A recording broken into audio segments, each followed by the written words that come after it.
YSR Congress party అధ్యక్షులైనటువంటి Jaganmohan Reddy గారు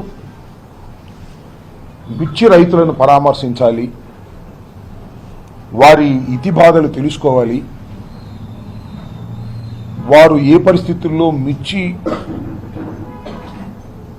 ధర పడిపోయి రైతాంగం ఇబ్బంది పడుతున్నారో స్వయంగా రైతుల్ని అడిగి తెలుసుకోవాలనేటువంటి ఒక ఉద్దేశంతో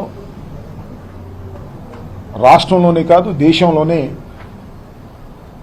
అతి పెద్ద మిర్చి యార్డ్ అయినటువంటి గుంటూరు మిర్చి యార్డ్కి వచ్చి వారితో మాట్లాడి దాని మీద ప్రభుత్వం మీద ఒత్తిడి తీసుకురావాలనేటువంటి ఒక ప్రయత్నంతో మాజీ ముఖ్యమంత్రి గారు ఇవాళ మిర్చి యార్డుకు వచ్చారు. మిర్చి యార్డుకు వచ్చిన సందర్భంలో రైతుల్ని కలుసుకోవడానికి ప్రయత్నం చేశారు. కొంతమంది రైతుల్ని కలుసుకున్నారు, వారితో మాట్లాడారు. ఆ తరువాత అంత ఒత్తిడిలో కూడా మీడియాతో కూడా వివరంగా మాట్లాడి వెళ్ళారు. ఇవాళ మేమందరం ఇక్కడ సమావేశమైంది మీతో మాట్లాడాలనుకుంటున్నటువంటి అంశాలు రెండు ప్రధానంగా ఉన్నాయి. జగన్మోహన్ రెడ్డి గారు ఎప్పుడైతే రైతుల్ని కలుసుకొని మాట్లాడి మీడియాతో మాట్లాడి వెళ్ళారో ఆ తరువాత తెలుగుదేశం పార్టీకి చెందినటువంటి నాయకులు చాలా మంది రియాక్ట్ అయ్యారు. వ్యవసాయ మంత్రి గారు కూడా రియాక్ట్ అయ్యారు. ఇంకా కొంతమంది మాజీ మంత్రులు రియాక్ట్ అయ్యి పచ్చి అబద్ధాలు చెప్పేటటువంటి కార్యక్రమం చేశారు. వ్యవసాయ మంత్రి గారు మాట్లాడుతూ ఏమంటాడంటే ఇప్పుడు 13,000 అమ్మింది 1-2 సార్లు తప్ప మిర్చి అనేటువంటి మాట మాట్లాడాడు. వ్యవసాయ మంత్రి గారికి మరి సమాచారం ఉండి మాట్లాడాడో సమాచారం లేక మాట్లాడాడో నాకు తెలియదు. అంతేకాదు ఇవాళ మిర్చి రైతులకు సంబంధించిన అంశం మీద ఎప్పుడైతే జగన్మోహన్ రెడ్డి గారు మిర్చి యార్డుకు వచ్చి రైతుల్ని పరామర్శిస్తారని తెలిసిందో వెంటనే ముఖ్యమంత్రి గారు ఏదో సమీక్ష నాటకాన్ని ఆడి కేంద్ర వ్యవసాయ మంత్రి అయినటువంటి శివరాజ్ సింగ్కి ఒక లెటర్ రాశాడు. అయ్యా మిర్చి ధర పడిపోయింది, మీరు రావాలి, మీరు ఆదుకోవాలి అని. అది కాదు చేయవలసింది. జగన్మోహన్ రెడ్డి గారి హయాంలో నేను మనవి చేస్తున్నా, గర్వంగా గుండె మీద చేయి వేసుకొని చెప్తున్నాం, జగన్మోహన్ రెడ్డి గారి హయాంలో 5 సంవత్సరాల పాటు రైతు ఉత్పత్తి చేసినటువంటి పంటలకు మద్దతు ధర రాకపోయినా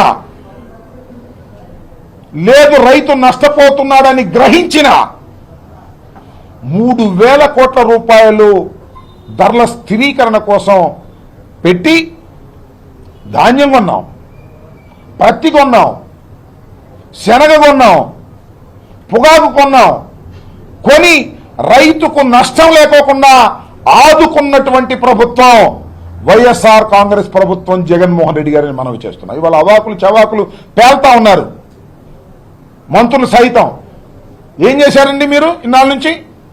మిర్చి రైతుల దగా పడిపోతుంటే తాళొచ్చి నారు రేటు పెరిగి, కూలీ రేటు పెరిగి, మందుల రేట్లు పెరిగి, ఎరువుల రేట్లు పెరిగి మిర్చి డౌన్ అయిపోతే ఇవాళ మాట్లాడుతున్న మాటలేంటి మీరు? ఇవాళ ఇదంతా కూడా ఎవరి మీద నెట్టేసి కేంద్ర మంత్రికి వ్యవసాయ శాఖ మంత్రికి లెటర్ రాసేసి తుడిచేసుకుందాం అనుకుంటే కుదురుతుందా అని అడుగుతా ఉన్నా. ఆదుకోవాల్సిన బాధ్యత ముఖ్యమంత్రికి లేదా?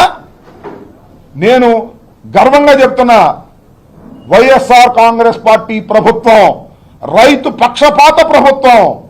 ప్రభుత్వానికి నష్టం జరిగినా రైతుని ఆదుకోవాలని తాపత్రయపడినటువంటి ప్రభుత్వం. మీరు ఎప్పుడు కొనలేదని వాళ్ళ ఆయన వ్యవసాయ శాఖ మంత్రి గారు అంటున్నాడు. 64,000 కోట్లు వెచ్చించి ధాన్యాన్ని కొన్నటువంటి సందర్భం రికార్డ్స్ ఉంటాయి, చూసుకోమంటున్నా. మీ అధికారులు పిలిచి మాట్లాడుకోండి. పూర్వం చేసిన అధికారులు వ్యవసాయ శాఖలో జగన్మోహన్ రెడ్డి గారి టైంలో ఎంత చక్కగా వ్యవసాయం అంటే దండగ లేకోకుండా ఉండాలని తాపత్రయపడినటువంటి ముఖ్యమంత్రి జగన్మోహన్ రెడ్డి గారు. ఇవాళ ఏంటండి మీరు 9 మాసాలైంది వచ్చి మీరు రాగానే అన్ని రేట్లు పడిపోయినాయి. ఇదేం కర్మ నాకు అర్థం కాల. చంద్రబాబు నాయుడు గారు వచ్చారు, ప్రమాణ స్వీకారం చేశాడు. దేనికైనా ధర ఉందండి? పత్తికి లేదు, శనక్కు లేదు, కందికి లేదు, ధాన్యానికి లేదు, మిర్చికి లేదు. ధాన్యం అయితే ఎంత దౌర్భాగ్యం అంటే 1200కి 1300కి అమ్ముకున్నారు, కల్లాలో అమ్ముకున్నారు. పైన వర్షం పడతా ఉంది, మిల్లర్లు దోచేసుకున్నారు. అలా కాదు, మేము మద్దతు ధర కొంటామని ఎప్పుడన్నా అన్నారండి మీ జీవితంలో? రైతు నట్టేట మునిగిపోతుంటే ఆనందంగా కళ్ళు ఆర్పుకోకుండా అబద్ధాలు చెప్పేటటువంటి కార్యక్రమం చేశారు తప్ప ఎప్పుడు రైతును ఆదుకోలేదు. మీ ఇవాళ జగన్మోహన్ రెడ్డి గారు, మాజీ ముఖ్యమంత్రి గారు ఇవాళ వచ్చి వారిని కలుసుకొని మీ మీద ఒత్తిడి తీసుకొచ్చేందుకు ఇవాళ నిజంగానే చాలామంది రియాక్ట్ అయ్యారులే. జగన్మోహన్ రెడ్డి గారు ఎప్పుడైతే మిర్చి యార్డుకు వచ్చి వెళ్ళాడో వ్యవసాయ మంత్రి దగ్గర నుంచి చాలామంది ఇవాళ రియాక్ట్ అయిపోయారు. అత్తా అని మంచిదే, రియాక్ట్ అవ్వండి, మీ బండారం ఎందుకు బయటపడిపోవాలి. రియాక్ట్ అయ్యారు, అసలు రాకోకుండా చేయాలనే ప్రయత్నం చేశారు. ఎంత దుర్మార్గం అనేది నాకు అర్థం కాలేదు. ఒక మాజీ ముఖ్యమంత్రి తాడేపల్లిలో ఉంటూ దగ్గరలో ఉన్నటువంటి మిర్చి యార్డుకి వెళ్ళి రైతులను పరామర్శించాలి అనుకోవటం తప్ప